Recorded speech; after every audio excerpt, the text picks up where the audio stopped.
Okay, people, here we go. As expected, the father of the vax is Epstein's bestie. That's right, Trump and Epstein were like Bonnie and Clyde for trafficking children. Trump's name is in the files, of course, which explains why he lost it completely on a reporter for simply asking about it. Now we know. And that's also why the distractions right now are so over the top. I mean, we are literally one news cycle away from Project Bluebeam, okay? I'm not even joking either. Either a staged alien invasion is incoming, or a false flag so massive it'll make 9/11 look like the beta test for the real event. Let's see how the trust the plan agenda is going. $5 trillion debt increase, no Epstein files or arrests, more foreign intervention, no Doge legislation, Patriot Act 2.0, more weapons to Ukraine, new mRNA shots designed by AI, what we've all been asking for. Bill Gates is now spraying chemicals on organic food as well.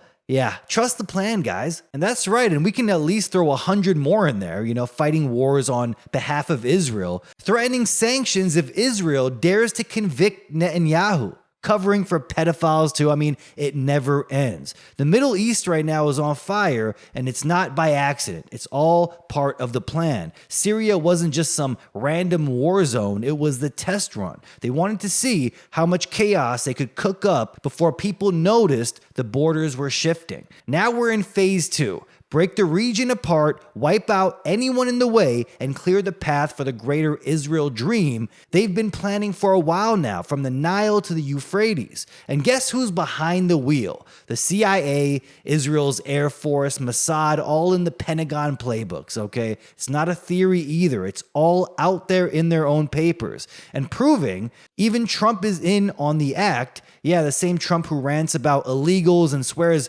foreign cultures can't assimilate, but yet he's on record saying the man that is leading Syria was head of some pretty tough organizations. He's pretty tough, he said. He is a good guy. Can you believe that? Let's be clear, the organizations he's talking about are the CIA and Mossad, created ISIS and Al-Qaeda. So the America First guy is publicly praising an Islamist butcher because that butcher works for Tel Aviv. It makes sense if you know that those who rule over these nations are demonic scumbags that want Christians dead. In the UK, they'll throw a Christian in prison if they even criticize the insane immigration policies that are destroying Britain, and at the same time, the UK is funding the genocide of Christians in the Middle East. So now, not only do they want to destroy Christianity in the West, but also in the East. British Foreign Secretary David Lammy just flew to Damascus to kiss the ring of Syria's new Al-Qaeda-backed puppet president and handed over 94.5 million euros in aid. First British minister visit in 14 years. And boom, full diplomatic ties restored because they love genocidal terrorists. I mean, who could have thought? Don't worry though, they say it's for education, in quotes, and recovery. Right. Just like they did in Libya and Iraq, where recovery means a decade of bombings, organ harvesting, and a total bloodbath. And days before this, Trump signs an executive order lifting U.S. sanctions. Britain unfroze Syrian bank assets in March. The regime change op is officially a done deal. Assad's out, which is what they wanted for decades. Jihadis are in, and the West is writing checks to make sure Christians get genocided in the Middle East without any resistance. This was never about just Syria. This was about erasing Syria. And they're redrawing the whole map to fit this Zionist fantasy they have. Israeli borders up to Turkey. No more Arab resistance. Gaddafi called it years ago, actually. He said their plan is to remove Lebanon and Syria so that the borders of so-called Israel are with Turkey rather than the Arab countries. You will see this achieved, if not in our era, then in our children's era. Syria will become 5 small states. And now, after installing an ISIS puppet president, the Druze and Christians are getting slaughtered while Israel swoops in like a Hollywood superhero. It's the same playbook of Afghanistan and Iraq, pretending to rescue the same communities they knew would be butchered once they helped install a jihadist to run the country. They knew this would happen, they did it anyway, and you can't blame incompetence. They had multiple examples that this would happen, and they did it anyway. The same guy who weirdly allowed Israel to use Syrian airspace to bomb Iran, and of course they roll out Bridget Gabriel on Fox News to rattle the MAGA crowd. She said the Islamic State in Syria is a problem that must be monitored. And bam, now they're cheering for another Save the Druze mission, which just so happens to give Israel the perfect excuse to swoop in and play superhero. Yeah, that doesn't sound suspicious at all. The same people that blew up the only Catholic church in Gaza, killing 3 civilians and injuring 9, including the priest, is now out to save the Christians, apparently. Yeah, and now get this. Israel just investigated itself again and found it did absolutely nothing wrong. Yeah, that's right. After blowing up the church, the IDF says it was just a deviation of munitions, end quote. Which is a weird way to say, oops, we bombed a church full of Christians hiding from a war we started. The military statement didn't even bother to mention the deaths. No aid given to the families, just some damage and a vague statement of regret. The Vatican's own patriarch had to learn about this from the media and even said no one in the region believes this was an accident, okay? But I guess it's fine though, because Israel signed its own permission slip. That's all it takes. Western media just moves on and barely covers it. Yeah, we know who owns the damn media too, okay? Doesn't matter what person is in office. You don't find it weird that both left and right puppets act in accordance with a specific agenda? Doesn't matter who's in office, okay? The agenda stays the same. In 2013, Obama greenlit the CIA's Timber Sycamore program, funneling weapons and cash straight to jihadist factions in Syria. Not, oops, they turned extremists later. No, they were already Islamic extremists. The US ran it through Saudi, Qatar, Jordan, and Turkey, who all had ties to radical Sunni networks. Anti-tank missiles, rifles, trucks handed out like candy. Washington knew these weren't moderate rebels in Syria. These were al-Qaeda affiliates, Salafist jihadi militias, and sectarian death squads. Even Jordanian intel was skimming off US shipments and reselling them. And many of the fighters Mossad and the CIA trained turned into ISIS. Wow, what a coincidence. This wasn't incompetence, people. This was the plan. The State Department knew exactly where the funding was going. Hillary Clinton was getting briefed that Saudi and Qatari networks were backing the same radical Sunni militias the US claimed to be fighting. Hell, she even signed off on cables saying Saudi donors were the biggest funders of Sunni terrorism worldwide. But nobody cared, because removing Assad was the only goal. Their main objective was to destabilize the region. Nothing else mattered. Even US military intelligence saw it coming. A 2012 Defense Intelligence Agency report basically said, if we keep backing these groups alongside Turkey and the Gulf states, it's going to lead to a Salafist extremist stronghold in eastern Syria. That's the exact region ISIS later took over. They saw it coming, funded it anyway, and let it happen. Flynn even called it a willful decision. So no one gets to play dumb now. They knew. Ask yourself, who benefits? And since both sides of the political spectrum are going along with this plan, are they all compromised? Rhetorical question. And we now know how. Jeffrey Epstein was on cam pleading the 5th, 6th, and 14th Amendments when asked under oath if he and Donald Trump socialized with underage girls. That silence says everything. I mean, he couldn't just say no. He had to plead the 5th. Because once you understand how the system protects predators, you realize why nobody in power ever stops the machine. They're all owned. Epstein wasn't just a monster, he was an asset, a walking insurance policy with dirt on every damn body at the top. Judges, presidents, media moguls, intelligence agents, they all played the same game. They basically run the whole empire through blackmail. So when military intelligence admits in 2012 that backing radical jihadists in Syria would lead to a jihadi stronghold and they fund it anyway, don't think it was an accident. It was a willful decision because chaos was the point. Nobody stopped it. Nobody wanted to stop it because the people pulling the strings already had the dirt to keep everyone in line. Kind of crazy how distractions pop up right on schedule. Whenever the Epstein stuff starts drawing more attention, Netanyahu's trial gets cut short so he can go bomb Syria for the Druze, in quotes. Yeah, Israeli superheroes incoming. Do you see what's happening here? Same news cycle, Israel drops a missile that kills kids at a Gaza waterline, and they got the nerve to respond with, oops, that was a technical error, end quote. Hostage families are begging outside Bibi's office while Washington wires him another $1 billion.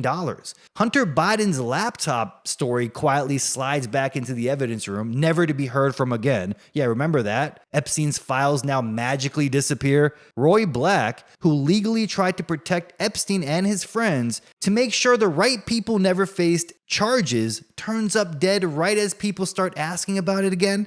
I'm sure that's just a coincidence too. Ghislaine Maxwell's lawyer now says she answered every single DOJ question. No pleading the fifth, no dodging, full cooperation. Which makes you wonder, is she about to get Epstein next? And by that, I don't mean found hanging in a cell, okay? I mean walked out the back door to her own private island somewhere near Israel, as usual. Because every time the public starts drifting toward the client list or the child trafficking pipeline, the distractions hit us again and again. It's the same thing every time. New wars, plane crashes, celebrity deaths, even aliens, okay? Everything's on the table to get your eyes off of it. Whatever it takes to distract you so Congress keeps sending war money and the people in charge never have to deal with the child trafficking they're tied to. These aren't random events. They're planned distractions, stacked on top of a blackmail operation. And the same crowd yelling disinfo uses the chaos to silence speech, hide evidence, and keep the names buried. Once again, here comes the aliens. Every time more eyes are on this Epstein or Diddy stuff, and the body counts keep growing around these pedophiles. That's right, pedophiles. They press the button on Project Bluebeam. It's so obviously a distraction. At this point, it's comical. Remember the metallic orb I was talking about in Colombia? The one they swore was a alien orb from an alien mothership. MSM practically foaming at the mouth over this, swearing that aliens were here. Turns out it was just a drone with a dollar store string tied to it. Okay, just carrying it along the Colombian skies. A literal tinfoil hoax, people. And that psyop just so happened to drop around the time the Diddy house raids happened and the Epstein bombshells. Just a coincidence, right? But fast forward to now, same playbook, same week. Look at this, people. Justice Department told Trump in May that his name is among many in the Epstein files. Bondi also told President at the meeting that Justice decided to not release more Epstein documents because of the presence of child pornography and the need to protect victims. You hearing that? They're admitting Trump's name is in the files, but we can't release them because, oh no, there's CP mixed in. Right. And right as that drops, the same damn day we get this, breaking. Congressman Frost claims the White House is about to drop proof of aliens. Oh my God. You gotta be fucking kidding me. That's what we need to focus on now, not Netanyahu's war crimes, not the pedophiles involving Democrats and Republicans and basically every damn government in the world, but Ghosts of Mars. Yeah, remember that movie? That's what we need to be focused on. That was one of my favorite movies as a kid too. And during all of this, all mainstream media is pushing aliens at the exact same time. I tweeted the distractions are getting comical, and that was an understatement, people. Aliens in Compton. Sounds like a hood sci-fi movie, right? But you're not going to believe this. Check this out. Have aliens landed in Compton? That depends on who you ask. We want you to take a look at this video. We have it looped several times. It's gaining a lot of traction online, especially from paranormal bloggers and YouTubers. In an interview with the Daily Mail, the woman who captured the video, Jessica Ortiz, says her doorbell camera picked up something moving through her yard on June 5th around 1 a.m. Can they please make a movie called Aliens in Compton? I would 100% watch that. But the motion-censored cameras on the outside of her home didn't pick up anything. Speculation of what it ranges from, people carrying plastic bags to children, and some who say it's really an alien. Why is the mainstream news covering this the exact same way? The same week, too. The timing is just gold, isn't it? I should just theme this whole show around coincidental distractions. And the timing is just perfect, and it's laughable. They want us to believe aliens traveled halfway across the universe just to land in Compton. Aliens were like, we need to meet with those gangbangers in Compton. We got a lot to learn from the Crips and Bloods. Okay? The same week, people, we get this too. Possibly hostile alien threat detected in unknown interstellar object. Okay? A shocking new study claims. Oh, really now? So not only are they 100% positive this object is alien, but a hostile alien threat. Let me guess, they're teaming up with Iran to build a nuke? Or maybe the gangbangers in Compton. I told you the distractions were getting comical, but I didn't expect South Park level comedy. Scientists are now warning this hostile alien threat could be slated to attack in November. Unbelievable. They know the exact date the aliens are going to attack. Yeah, that doesn't sound suspicious. Yeah, clearly a staged alien invasion is coming. They're so freaked out about the Epstein stuff, they might pull the trigger on Project Bluebeam, people. Seriously, fake alien spacecraft projections in the sky with direct energy weapons wiping out buildings, and they're gonna blame aliens soon. They really might do it too. I'm not joking either, because this is what the study says. The scientists say this. You guys trust the science, right? The same scientists that are now saying 13 billion doses against COVID were injected to save 2.5 million people. Yeah, they clearly pulled that number right out of their ass. Instead, it was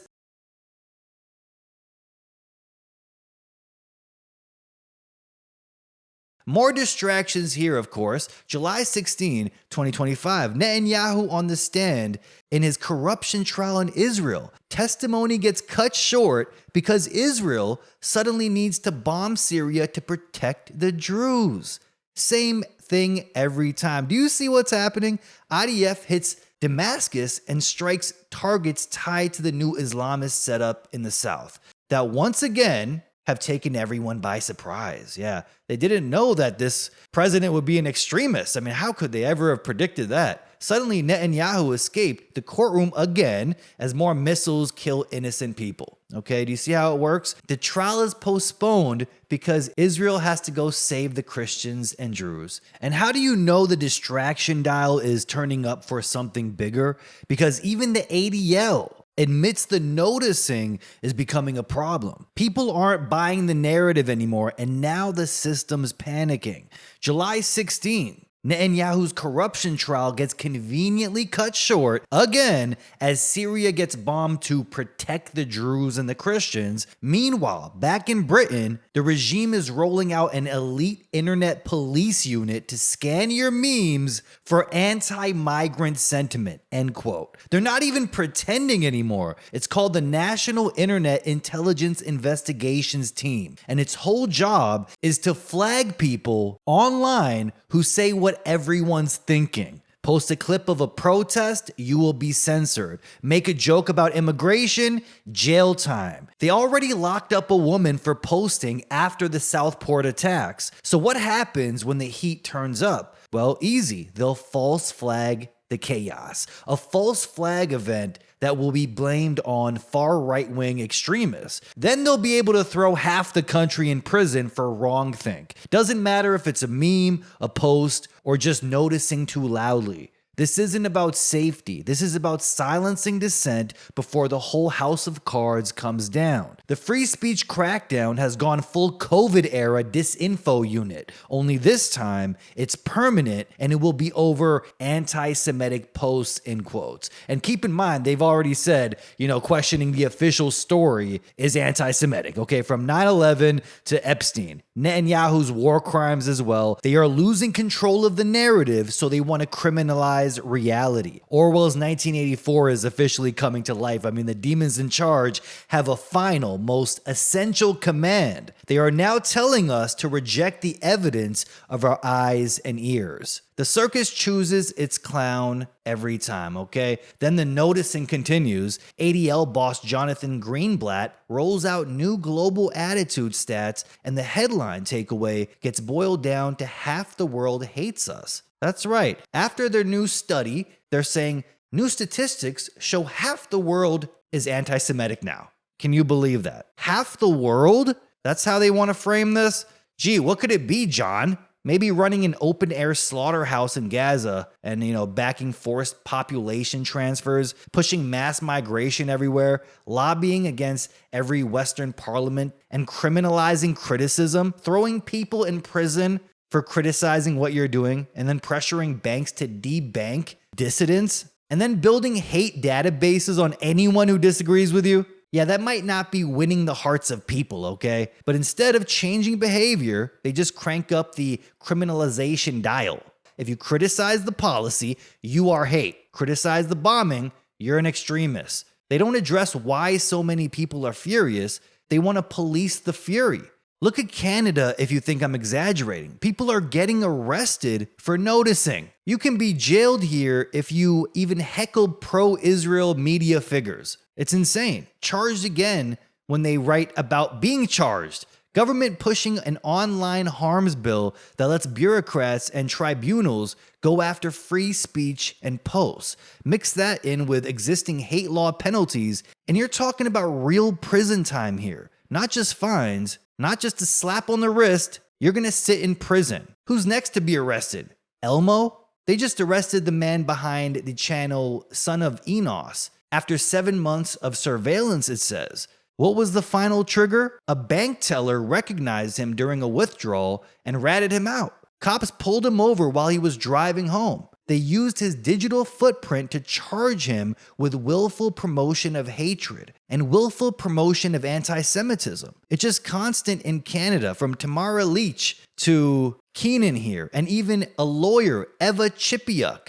That's right, this is a lawyer who simply questioned the Trudeau regime and his COVID narrative, criticized the trucker crackdown when they arrested the trucker convoy protesters, and she dared to speak at the National Citizens Inquiry. She cross-examined Trudeau, and that was enough to get her labeled an extremist. That's right, they wish they could have got her on anti-Semitism. They probably tried. They just couldn't find anything they could twist. But she disagreed with government policies during COVID, and that was enough to debank her. That's right, guys, debanked for questioning the official story. But the government still didn't like her. So RBC decided to debank her. They sent her a letter saying her account activity no longer fits their risk appetite, in quotes. Translation: political descendants are now financial liabilities. She's got until August to find a new bank. So just to connect the dots here, the guy they arrested got spotted at a bank. The woman they're trying to silence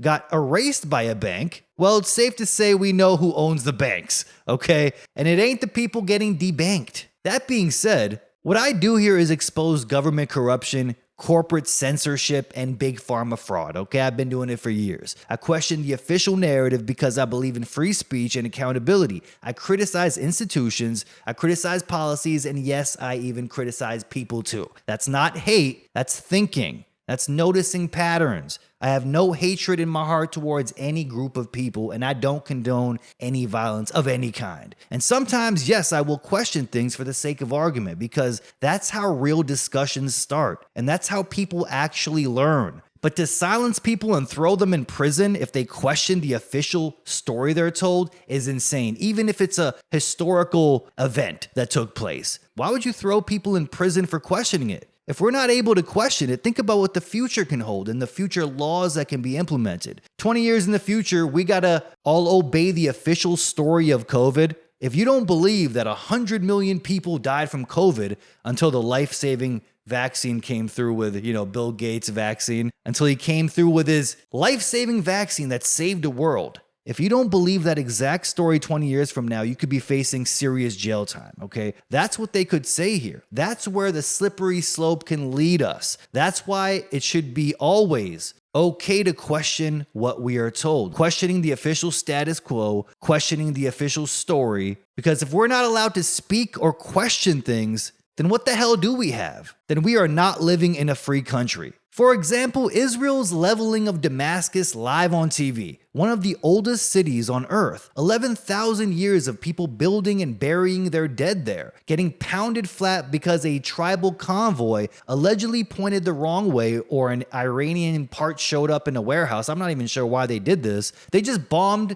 Damascus live on camera, captured it on the news. They do this time and time again. They plant the warlord, they put him in charge, and this person keeps it unstable. Then they bomb the instability they planted. You get it? Apparently, we're not allowed to notice it either, or you're going straight to prison. Sounds real innocent of those in charge, I must say. And while Americans argue about pronouns and NFL team names, Congress is signing off on more aid packages to countries that hate them. Yeah, all while being $38 trillion in debt. Matter of fact, it's so bad that the US Treasury Department is now accepting Venmo and PayPal payments from those who want to donate money to help reduce the debt. It's bad when the government is accepting donations to get them out of debt. Matter of fact, that money you send is probably going straight to Israel anyway. Please, people, please donate to the US Treasury. The country is in shambles, on verge of economic collapse. We desperately need your money so we can send another $500 million to Israel, $300 million to support Syria and Iraq. No joke. That's what Congress is doing right now. They're passing aid packages for this amount of money to countries that hate them. Yeah, that makes sense. Basically, more weapons for militant groups. Even if they've already switched sides 5 times, hundreds of millions of dollars to Kuwait and Jordan, $500 million to Taiwan, another bucket to reimburse partner states, they say, $15 million for AIDS in Africa so they can stamp the bill humanitarian in the press release. Yeah, and then the money goes straight to Bill Gates so we can vaccinate, in quotes, more African children. See how it's done, people? And to add it all up, you got a near $4 billion passed in Congress while the US sits on $38 trillion in debt, and inflation eats your savings like a termite on crack. That's right, folks. Trump's plan to cut spending is more spending. We have seen this sequel all play out time and time again, okay? What's happening in Syria, we saw happen in Iraq, Afghanistan, Libya. In Afghanistan in the 80s, Operation Cyclone. The CIA funded the Mujahideen to fight the Soviets. Years later, the world magically gets Al-Qaeda, which leads to a forever war that keeps the DICs rich, of course. Fast forward, and the anti-war Orange Messiah comes in, screaming Obama armed jihadists. That's right, remember in 2017? Trump allegedly shut down this program here of funding rebel groups. People praised Trump for this, but then he kept the exact Pentagon pipeline going to fund those same jihadi groups for years after. It's all a show, people. Keeps US boots and air cover in the same exact locations. So no, Trump is not the hero. The plan never changed. The White House just got an orange facelift. And get this, Israeli National Security Minister Ben Gvir responded to France's recognition of Palestine by urging the transfer of Palestinians to Europe. We recognize France as a Palestinian state, he says. Can you believe that? The nerve of these demons, right? France will be the new Palestine, apparently. So the idea that they are purposely trying to destabilize the Middle East in order to flood Western nations with immigrants isn't sounding too far-fetched now, huh? And get this, it turns out Epstein had a line, and Trump crossed it.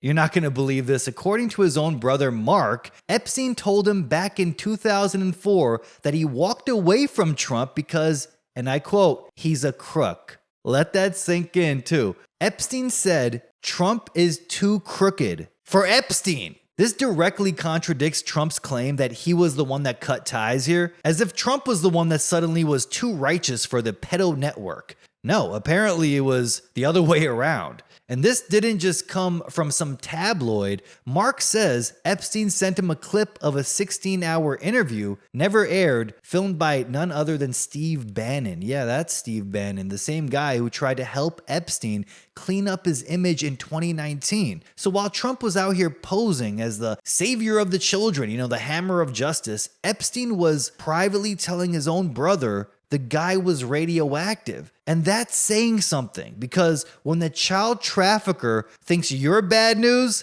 maybe your swamp is too swampy for the swampiest swamp creatures. And it turns out Trump has been in panic mode since May, right after the DOJ quietly let him know his name showed up in the Epstein files. That wasn't some rumor off Telegram, okay? Elon Musk even said it months ago. He leaked the truth. Trump's in the stash, okay? And now we've got official confirmation. The White House just told Reuters they're not denying that Trump's name comes up repeatedly in the Epstein files. So when a reporter finally asks the question, he doesn't explain. Trump just blows up. Now we know why. He called it bullshit. Trump started attacking his own base over this and says he doesn't even want their support anymore. That's not confidence. That's someone trying to bury a landmine with his own bare hands. And his excuse? We have more important things to talk about. Oh, like the conveniently timed storm that just exploded over Texas, right as Epstein headlines started bubbling again. Because here's the kicker. NOAA and DARPA have already admitted to geoengineering programs like Rainmaker, where they're actively cloud seeding that exact region. They literally announced it. It's not a conspiracy. There was even a press release on it. They're chemically tweaking the skies while the media calls it a natural disaster increased because of human-induced climate change. And Trump pretends it's just weather. Then like clockwork, he shifts into full gaslight mode. He starts guilt tripping his own base. He said, if you're asking questions, you're weak. I don't want your support, end quote. A global child trafficking and blackmail ring operated by Epstein with help from Mossad suddenly becomes a Democrat hoax. That's the best spin they've got. The same flight logs that read like a bipartisan private jet orgy are now fake news because Trump said so. Please. Meanwhile, Speaker Mike Johnson is floating the idea of shutting down Congress until September just so they can avoid a vote on releasing the Epstein files. It's not about summer recess, it's about running out the clock. He's trying to stall it. The longer they stall, the more likely this gets buried and sealed in the folders right alongside Hunter Biden's laptop. They're trying to hold off until that alien invasion the scientists say is coming in November. Isn't that funny? And right on cue, a federal judge in Florida shuts down the DOJ's request to unseal Epstein's original grand jury transcripts from 2005 and 2007. Says she's bound by appellate rulings, even though the DOJ itself admitted the usual secrecy rules don't even apply anymore. New York courts might still pry open a few pages, but for now, Florida slammed the vault on everybody's face.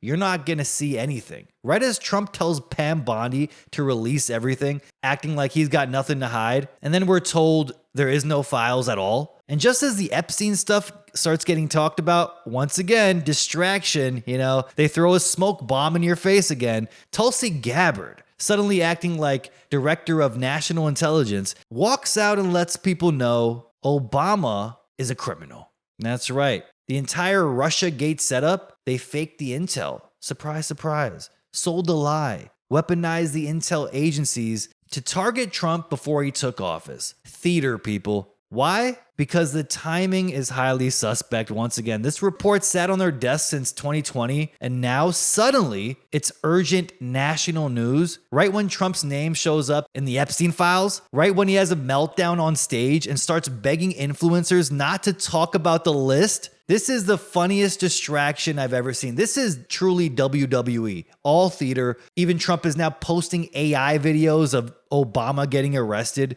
screaming treason, calling for arrests like he's reading off a Q-tard script. The same time, he erases the Epstein files after Pam Bondi told him he was in them. The media pivots like it was all choreographed because, well, it is. Suddenly the big scandal isn't the global sex trafficking ring protected by a Mossad agent. Nope, it's a 5-year-old memo from the Obama years, and they're calling it the biggest political scandal in modern US history. Really? That's the one? And for the record, Obama is absolutely a corrupt scumbag, don't get it twisted. Definitely no halo above his head. This is the same guy who handed hundreds of millions of dollars in taxpayers' funds to Pearson while in office, only to walk away later with a $65 million book deal from a Pearson-connected imprint. If that looks familiar, it's because it's the exact same scheme we saw with FTX. What got that little nerdy CEO kid in prison, Obama did the same.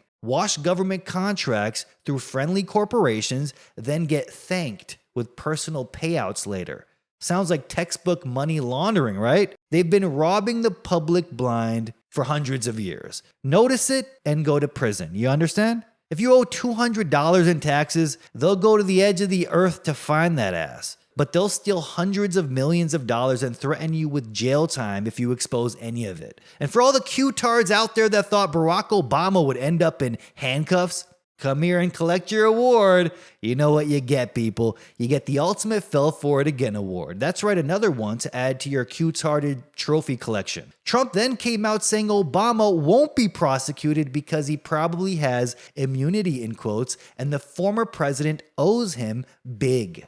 Yeah, well, that was quick, used as obvious hopium and a distraction for the sheeples, as we all knew it was. Biggest corruption in US history, and now they'll never talk about it again. And while they keep everyone distracted with declassified breadcrumbs here, here's what's actually happening. The DOJ quietly charges a guy for threatening people named in the Epstein files, the same list they keep claiming doesn't exist. That's where we're at now. They deny it exists, then punish anyone who acts like it does. And when the smoke starts clearing, they just crank the chaos back up, okay? New COVID strain, manufactured storm, flooding half a state, Tulsi with another binder, Hillary Clinton being arrested rumors, and Obama arrested rumors, just total nonsense, and even aliens, just to keep everyone too disoriented to ask who flew on those planes or filmed those hallway cameras, edited that footage. And if the misdirection wasn't obvious enough, look at who Trump's endorsing during all this. In Canada, Mark Carney, the WEF bred central banker who pushes programmable money, digital IDs, and forced vaccinations, carbon credit scores as well. A guy who shows up smiling next to Ghislaine Maxwell. And not just one photo either. It's like they're really cool with each other. They clearly knew each other, and this is who Trump was endorsing as the next Prime Minister of Canada. Isn't that funny? That's not a coincidence, okay? That's a signal. It's like Carney had the perfect resume, you know what I mean? It's like a globalist instruction manual. You gotta be blackmailed by the Epstein team, and Trump will love you. He doesn't just talk Davos. This dude right here is Davos. And his photo shoots with Epstein's madame weren't snapped in secret. They flaunt this stuff. It's the same network running the same game. Finance control on one end, blackmail leverage on the other. And they want people to keep chasing Obama's memo like it's going to change anything. Meanwhile, the real monsters are still writing policy, laundering influence, and disappearing evidence while the media claps. You couldn't script this much misdirection unless your goal was to keep the entire population looking the wrong way on purpose. And behind the scenes, Trump's crew is ringing up conservative influencers demanding they stop talking about it. They're giving them loyalty checks. They're asking them to fall in line and don't look behind the curtain. Just throw the whole Epstein stuff out. Stop talking about it. Then the DOJ hits a random guy with charges for threatening names on the Epstein list. The same list they claim doesn't exist. That's where we're at, prosecuting people over imaginary documents while telling the public there's nothing to see. It's not even 5D chess anymore. It's just deep state brainwashing. And the only rule is if it makes you look behind the curtain, crank up the distractions. And now look who pops up to tell us the real truth about it all. Former Israeli Prime Minister Ehud Barak. He gets on X and tweets this. Mossad, having reported directly to me, he can tell us with 100% certainty, okay? Epstein never worked for Mossad. Never worked for Israel. Total lie, he says. Tucker Carlson and online personalities just make things up because it's Israel. We won't take it anymore. Right. Like, bro, you were seen visiting Epstein dozens of times after Epstein was convicted as a pedophile. Okay? Flying over 30 times in his private jet to his little island. Mossad showed up to Maxwell's funeral, Ghislaine's father and good friend of Jeffrey Epstein. Israel even gave Maxwell a hero's farewell for all his good work. Okay? The fact that this former Israeli president came out saying 100% certain Epstein never touched Mossad. Yeah, because a former Israeli prime minister is definitely trustworthy in all of this. We can believe what he says. What's crazy is at least 4 Israeli prime ministers circled this Epstein crew post-conviction. So after he was convicted with all this stuff, they kept hanging out with him over and over again, and we have thousands of photos of it. Let's talk about this nonsense here that Epstein had nothing to do with Mossad. Every time an Israeli PM says that, more photos and more flight logs just magically pop up. We've already got at least 4 Israeli prime ministers linked to Epstein after his conviction. Let that sink in. We're supposed to believe Mossad, who brags about assassinating Iranian generals across different time zones, somehow missed a serial sex trafficker hanging around their donors? Give me a break. They really think you're dumb. The intelligence world runs on freelancers so they can deny everything. So he's not directly on the payroll and it doesn't say Mossad above his name on his paychecks, obviously. This is why they do these things. That's what Robert Maxwell did. And when he mysteriously fell off a boat, Israel gave him a full state funeral. His daughter Ghislaine jumped right into Epstein's setup. Epstein's power came straight from Lex Wessner, who handed him power of attorney, trust funds, jets, a mansion, and a pipeline to Victoria's Secret girls. The British press saw it decades ago. A 1992 report tied Epstein to Mossad. By 2000, tabloids were already saying Epstein was manipulating Prince Andrew, hinting at CIA and Mossad overlap. Stephen Hoffenberg ran a Ponzi scheme with Epstein and later claimed Epstein was working for Mossad. Ari Ben-Menashe, former Israeli intel, said the same. Jane Doe said Epstein bragged he was Mossad. Okay, US whistleblowers said it too. When the heat came up, Epstein fled to Israel, and instead of laying low, he was touring military bases. Yeah, totally normal, right? He also invested in Carbine, an Israeli surveillance company linked to Unit 8200, which is Israeli NSA, with Ehud Barak and Peter Thiel. Barak wasn't just a prime minister, he ran Israel's top special forces intel unit. He met Epstein dozens of times, was photographed sneaking into Epstein's NYC mansion in 2016 while young girls went inside, and claimed he never saw any girls. Yeah, okay, just a fan of camo masks indoors. His name's in the emails too, people. Epstein was linking financiers to Netanyahu. Add that to the Clinton White House logs. 17 visits, young girls with him every time, and still no media outrage, no charges. The same donor group funding Israel, Mega Group, Wexner, Bronfman, etc., was once so deep into US intel circles that even the FBI thought Mega was a spy code name. Isn't that funny? It was called Mega. Sounding like MAGA, but sure, no intelligence angle, right? I'm going to call it what it is, okay? He was the blackmail banker, the surveillance bridge between donors, spies, and Israeli officials. This is why they scream conspiracy, because if this story blows up, the sex tapes get tied to state actors. Putin literally said Men in Black run America. The president thinks he's in charge until, the real shot callers show up and shut him down. Trump's boys are building the Mark of the Beast system. So it's the Men in Black introducing the Mark of the Beast. MIB bringing in the MOB. Neuralizers are used to wipe memories clean, okay? Pam Bondi got the memory eraser thing on you. Maybe that's what the vaccine was. People having brain fog, memory gaps, weird neurological issues, and we're just supposed to ignore it. Maybe that's why Trump was begging his base to take it. He called himself the father of the vaccine. Maybe that was the point. He wanted to give you brain damage so you forget about the Epstein stuff. Take the shot, forget the plot, okay? Another very trustworthy right-hand man of Trump right here, Howard Lutnick, Cantor Fitzgerald boss, and coincidentally, Epstein's neighbor in Manhattan. And get this, Lutnick only survived on 9/11 because he took his kid to school that morning. First time he ever did it, he said. While 658 of his people died up in that tower. Yeah, nothing suspicious at all. Sounding like a Larry Silverstein type of day. Just happened to be really lucky that day, I'm guessing. And every September, Lutnick is on camera crying, reading out all the names, rebuilding.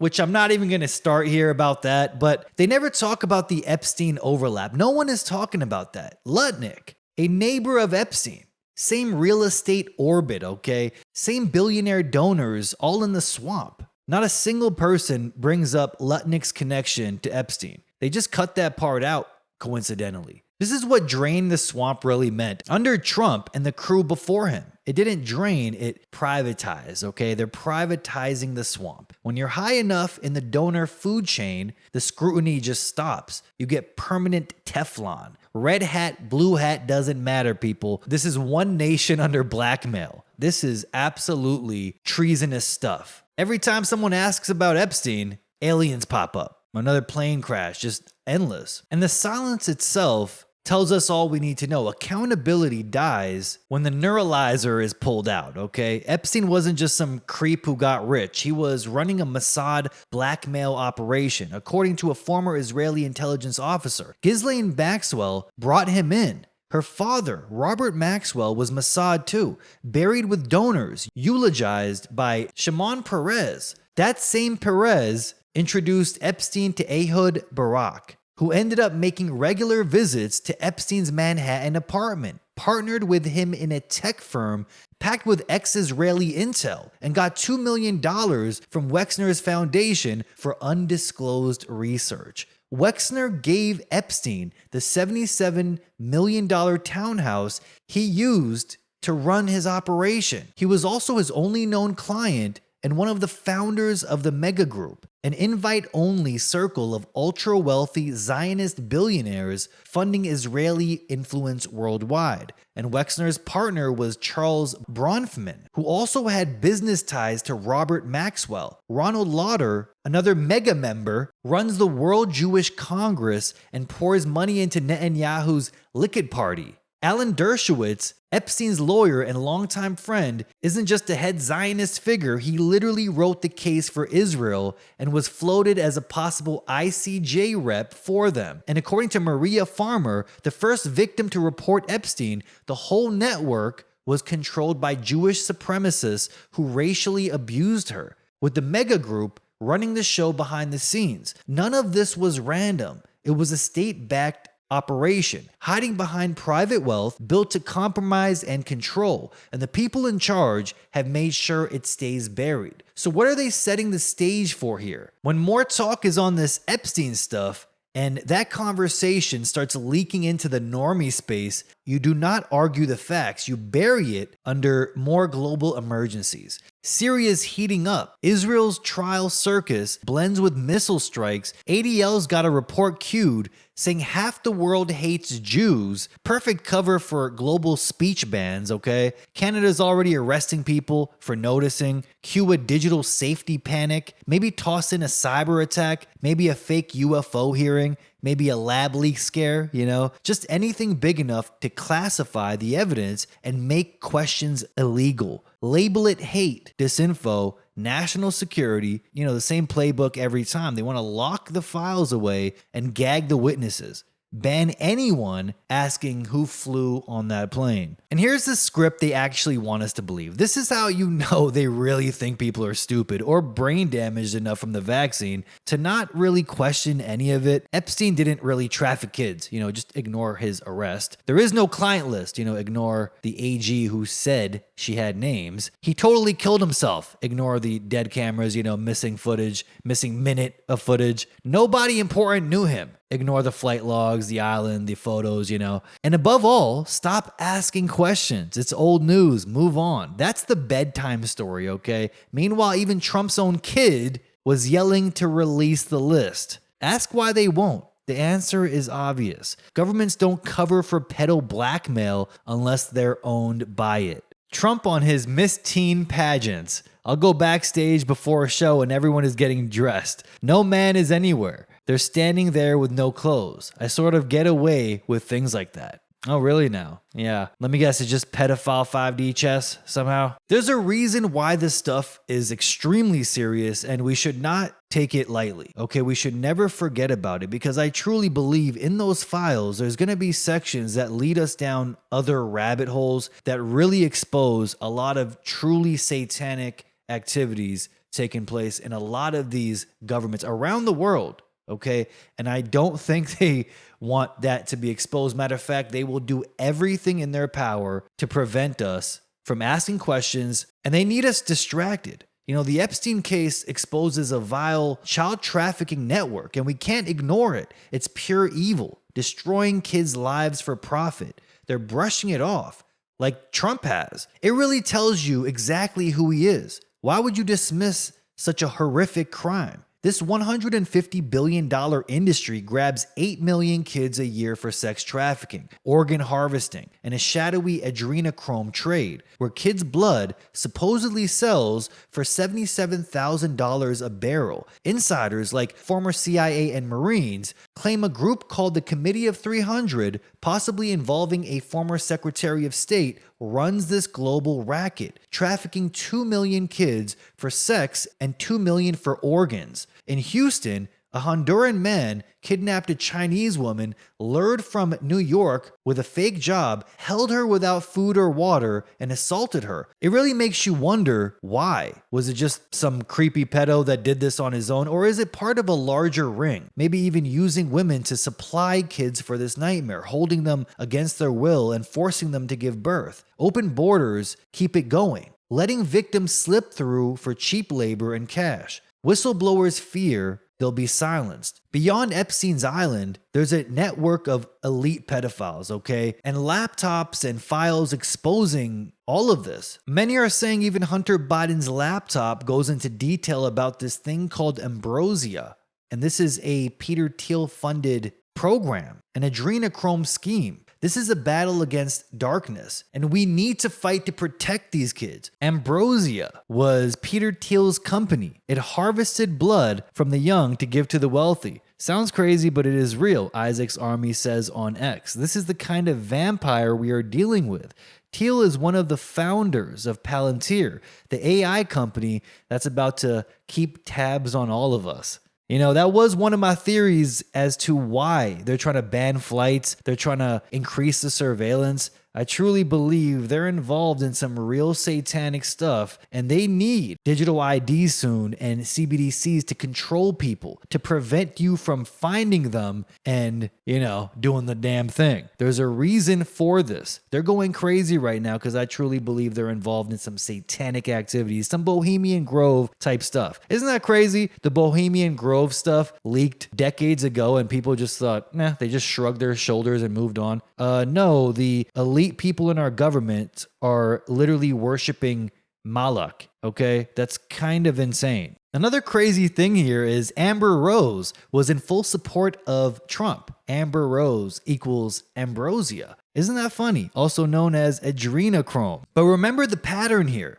Create the chaos, declare emergency, hide the evidence in the emergency, arrest anyone who asks where it went, and rinse and repeat, okay? Now back to Elmo. You're not gonna believe this, okay? First Mel Gibson, Kanye West, then Grok, and now Elmo. That's right, Sesame Street went full-on anti-Semitic. Elmo is now locked up in Canadian prison too, apparently. Elmo got hacked, and not in a cute Elmo spilled the juice on the keyboard kind of way. No, his official X account lit up with anti-Semitic racist posts calling for violence and yelling to release the Epstein files, which is insane when you remember this is the same red puppet who went viral just for asking people how they were doing. Sesame Workshop said an unknown hacker briefly grabbed the account, called the post disgusting, wiped them, and locked things down. But screenshots are everywhere now, and the Anti-Defamation League jumped in, calling it appalling and tying it to a broader surge of anti-Jewish hate. They logged more than 9,000 US incidents in 2024 after the Gaza war blew open, and the timing is just rich because the same week Elon Musk's Grok chatbot started praising Hitler and becoming full-blown anti-Semitic, and then like a week later, Elmo is hacked, and then non-stop tweets on the account that are full-blown anti-Semitic, calling for violence against Jews. It's absolutely insane. And this account had 650,000 followers too. Sesame Street came out saying, you know what, sorry everyone, Elmo was hacked. Sorry folks, it was a technical error. The same line Israel used after bombing a water line and killing kids in Gaza? Speaking of, in central Gaza, they just did exactly that. Strike lands dozens of meters off target at a water collection point in Nazareth. Local hospital counted 10 bodies from that hit, 6 of them kids who were lined up with jugs to get water. Total kills across Gaza that day, at least 32. War death toll now past 58,000 after 21 months. Another strike nails people just walking a street in Gaza City. 11 more dead, about 30 hurt. Dr. Ahmed Kandil on his way to a hospital gets killed. In Zaweda, a home blows up, 9 gone, 2 women, 3 kids in the count. Israel says it hit more than 150 targets in 24 hours. And they said Hamas is hiding in civilian homes, so blame them. Gaza health numbers say women and kids are more than half the dead. Same-day Israeli hostage families are outside Netanyahu's office begging for a deal to stop the war and get the last 50 hostages back. Israel says no end till Hamas surrenders and leaves. Hamas says end the war, pull out. We hand over everyone, including about 20 hostages said to still be alive. West Bank lit too. Palestinian American named Saifullah Masalet beaten dead by settlers on family land. Even his friend was shot. Bodies paraded under flags. Israeli Energy Minister Eli Cohen on TV saying Gaza should stay an island of ruins for decades. So when the IDF says technical error after munitions turn a water line into a child grave, you see why people are starting to get angry and questioning what they're told? And no wonder they needed every Western politician blackmailed through Epstein honeypots, because they want everyone in power to look the other way while Israel commits a genocide. Nobody in Congress is going to pay attention when 6 kids get blown up waiting in a water line, because the people in Congress are compromised and told to look the other way. So they bomb a church in Syria. Oops, technical error, they say. They bomb a bread line, water line, killing kids. Oops, another technical error, they say. I mean, this is just ridiculous. Elmo gets hacked, and Sesame Street says it's a technical error too. But the craziest part about the Elmo stuff is a bunch of people, including some very mad Jewish people, are yelling at actual Elmo. That's right, I'm seeing replies to Elmo's tweets, and it's like, do they understand Elmo was hacked? They're acting like the plush doll actually logged in and started typing anti-Semitic kill rants, and then screaming, release the Epstein files. Elmo's little fuzzy hands slamming against the keyboard. Like, this is actually what they believed happened. Hours later, Elmo tweets, thank you for being kind to Elmo and all the people in your neighborhood. Elmo loves you. Immediately, this guy Ronnie Slavis swings in with a meltdown here. Resign, Elmo. You posted the most vile hate speech, saying what you did about Jews is Nazi-style rhetoric. You should be out of a job, far away from anything that has to do with children. Like, dude, you just went off on an actual puppet. If you want answers, talk to Sesame Street's security team, okay? X's breach logs and maybe whoever's sitting on the Epstein files the hacker was shouting about. Not a plush 3-year-old doll who speaks in third person. I mean, he really just unloaded on a Muppet here. Carrying on here, Bozo of the Week award goes to, drum roll please, Ben Shapiro again, obviously. Who else would it go to? I mean, repeat offender here on Bozo of the Week. Ben said this, no one in the United States should be retiring at 65 years old. Frankly, I think retirement itself is a stupid idea unless you have some sort of health problem. That's right, you exist to work and pay taxes and interest so that Israel can take over the world, okay? You dumb goyim. Think you can just not work? Get back to work, you lazy bums, shouts Ben Shapiro at a retirement home. I mean, think about it. If too many Americans retire, how can the US afford to support Israel? After all, ask not what your country can do for you. Ask what your country can do for Israel, says Ben Shekels-Piro. That's right. Fun fact, Ben Shapiro told Elmo he's never allowed to retire. That's why Elmo went off on Jews. Elmo was like, you mean I gotta work on Sesame Street forever just to fund the genocide in Gaza? Screw you, Ben. Elmo just noticing things, Tucker. Do you notice things like Elmo? You know what Trump is doing right now? He's handing out culture war candy to make people feel like he's fighting for them while the big stuff never gets touched. Remember when he said the Epstein case wasn't important? Time to move on. But hey, let's change the name of the Redskins football team. That's a top priority, right? Yeah, this is real 5D chess, people. This is what they mean by 5D chess. Don't fall for it. Why are we talking about the Epstein stuff? We need to talk about more important things, like changing a football team's name. They made the left go so insane that now anyone who says maybe kids shouldn't be reading gay porn in school gets called a hero. Do you see what's happening? Trump plays into this perfectly, offering little fake wins that his own deep state set up in the first place. Look at Javier Milei in Argentina, same exact script. He comes in screaming anti-globalist, anti-communist, says climate change is a scam, bashes the LGBT agenda, all that noise, and then boom, he's fully approved by the Zionist machine, installs a pre-crime system like something out of Minority Report, and now he's privatizing water.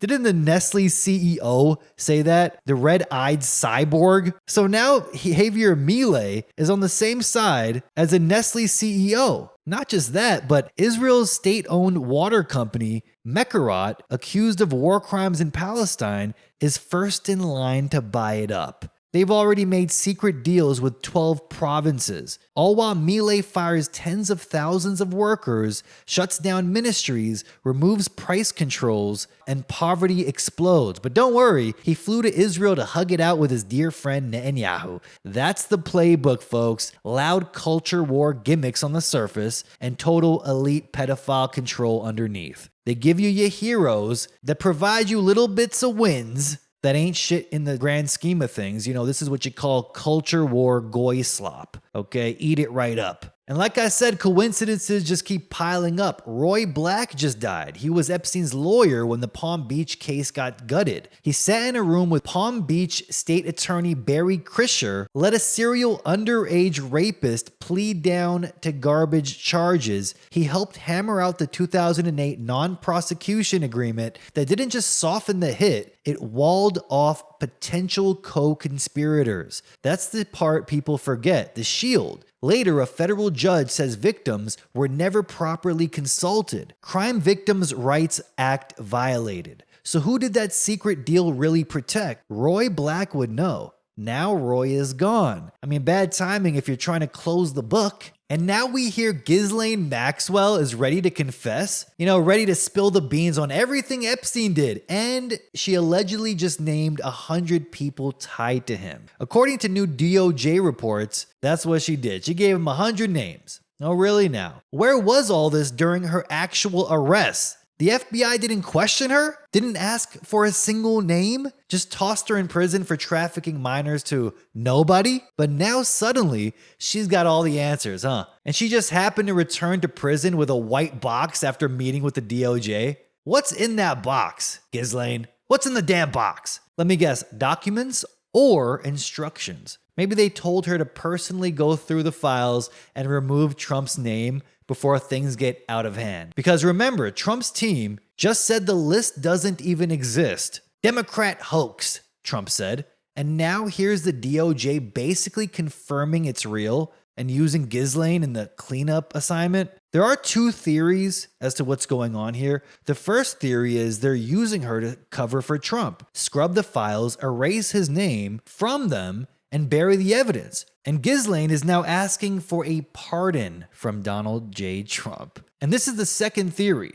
This is a more diabolical 5D chess theory, okay? People say she's about to say Trump was in the files and absolutely convict him and totally snitch on everything he's done. And it's all by design as well. He was Epstein's good buddy all along. That clears the way for J.D. Vance to become president. Peter Thiel's golden boy, okay? Palantir's poster boy. and the full-on beast system rolls out. Not conspiracy either, okay? Peter Thiel literally calls it the end of politics and the beginning of control. So either Ghislaine's being used to protect Trump or to destroy him as part of the next stage. Either way, the message is the same. The original investigation was a total joke. You mean to tell me Ghislaine was arrested years back, involved in an international child trafficking ring, and the FBI didn't even question her? Didn't ask for any names? This is unreal. The truth is,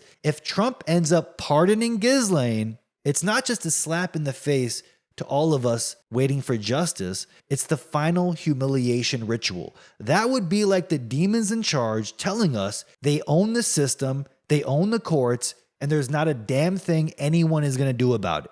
So here we go, folks. Now we find out Ghislaine met with the DOJ for 2 days, talked for 9 hours, and got limited immunity, and supposedly named around 100 people. They're calling it proffer immunity, meaning she can talk about it without it being used against her. Yeah, sounds totally normal. Convicted sex trafficker meeting privately with the deputy attorney general while appealing her sentence. Her lawyer says she didn't hold anything back and that there were no promises, end quote. Just her volunteering the truth out of the kindness of her own heart. Right. And guess who's in the middle of all of this? Todd Blanche, Trump's old personal lawyer, Maxwell's team, says they haven't asked Trump for a pardon yet, but they're open to it. Trump's already dodging questions, calling it a sensitive situation, praising Blanche as a great lawyer and refusing to rule out clemency. Even victims are speaking out, asking why this is all happening